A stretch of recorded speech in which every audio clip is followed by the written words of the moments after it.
comment ça s'est passé, le travail d'adaptation? Là, il y a une question de Jacques. Comment on adapte un livre en série? Qu'est-ce qui fait qu'on prend telle ou telle partie du livre? Comment on choisit? Comment on fait ça? D'autant plus dans Une chance de trop, par exemple, le personnage principal dans le livre est un homme et dans la série, c'est Alexandra Lamy qui joue l'héroïne. Comment on choisit ça, typiquement, par exemple? Moi, au départ, quand je suis allé voir Arlan, je suis allé avec déjà une idée de l'adaptation. Parce que j'en avais jamais fait et je voulais absolument qu'il soit rassuré par le fait que je maîtrise parfaitement son œuvre. Donc ça veut dire que je suis déjà allé avec une structure dans ma tête et je suis allé en lui présentant le même personnage que lui, à savoir un personnage masculin. Au fur et à mesure de l'avancée de l'adaptation, on s'est rendu compte que c'était beaucoup plus action que émotion. Et là, on a pris 2 secondes et on s'est dit, mais comment se fait-il qu'on ne ressent pas cette émotion? Et l'idée m'a été soufflée, très honnêtement, par mon réalisateur, à savoir François Vell, qui m'a dit, tu sais pourquoi on ne ressent pas d'émotion? Il me dit, moi je pense qu'en fait c'est complètement fou, hein. C'était à 1 mois du tournage. Mais il me dit, en réalité, je pense que si on change le sexe, ça changera tout. Alors là j'ai fait, wait, monsieur Arlan Coben. Et là Arlan, il a eu une réponse qui a été exceptionnelle. Donc je commence à lui expliquer qu'il y a eu une proposition folle, mais que je trouve que c'est une bonne idée. Il me dit, tu sais quoi, Sidney, dors dessus. Voilà. Prends un bout de papier, fais les plus, les moins, et rappelle-moi demain. Le lendemain, je le rappelle, je lui dis, tu fais quoi ce week-end? Il m'a dit rien. Je lui dis, je prends l'avion avec le réalisateur, on vient de présenter les choses.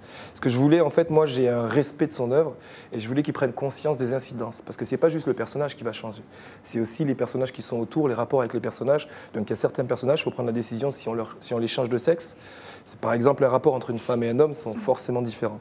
Et vous avez changé le sexe sans changer le scénario du tout? Exactement. On l'a un tout petit peu adapté. Parce qu'en fait, elle pouvait vivre exactement les mêmes choses. Il n'y a pas eu de grosses modifications.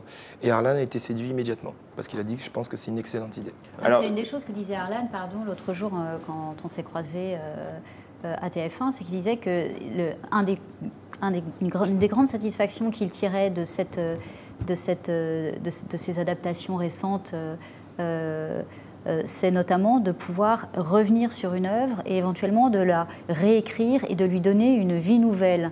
Pour lui, pour l'écrivain, alors on n'a pas d'écrivain avec nous ce soir, mais c'était vraiment comme de réécrire quelque chose et peut-être de le réécrire en mieux encore. Exactement. Alors je vous coupe juste 2 secondes. Faisal nous demande pour le producteur sur le plateau, il a bossé pour quelle série? Je viens d'arriver, je n'ai pas entendu. Donc Sidney Galland a bossé sur Une chance de trop que vous allez pouvoir au début de l'année sur TF1 et sur Juste un regard qui vient de se terminer là sur TF1 également. Voilà Faisal. Alors comment on prend un roman et comment on l'adapte? Comment on le décortique? Comment ça fonctionne? Parce que ça doit être une mécanique extrêmement minutieuse quand même. Exactement. En fait, là, vous avez dit le bon mot, à savoir décortiquer. La vraie complexité, c'est qu'Arlan Coben, par exemple, Une chance de trop, il avait écrit il y a un certain nombre d'années. Donc déjà, il faut rafraîchir la mémoire de ton auteur. Parce que au moment où toi tu arrives, tu l'as travaillé depuis 2-3 mois. Donc ça veut dire qu'au final, tu maîtrises peut-être presque un peu mieux que lui ces personnages. Moi, la première chose que je fais, je me dis, est-ce que tout d'un coup, mon personnage principal, ce qu'il y a dans le roman, fait que c'est lui qui va m'accompagner du début à la fin? Parce que dans un roman, tu peux te permettre d'abandonner pendant 40 pages un personnage et de le retrouver 40 pages plus loin. Dans une série télé, tu ne peux pas te permettre d'abandonner ton personnage. Donc la priorité, c'est de travailler uniquement sur ton personnage principal, sur toute son arche, et de se dire, est-ce que je dévoile suffisamment de choses au fur et à mesure pour tenir le téléspectateur en haleine? Donc avant de travailler sur les personnages secondaires, et même avant même de travailler avec Arlan, moi j'arrive et je lui fais prendre conscience des modifications qu'il va falloir faire.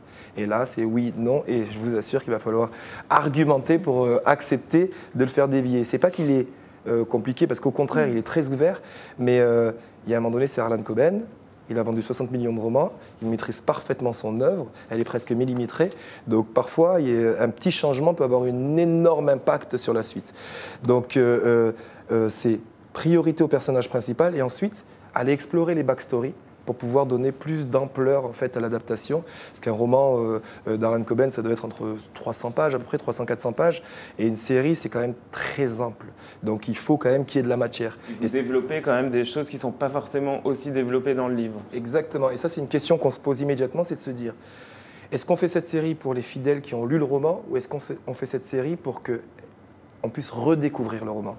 Découvrir aussi. Découvrir le roman, exactement. La réponse, en fait, elle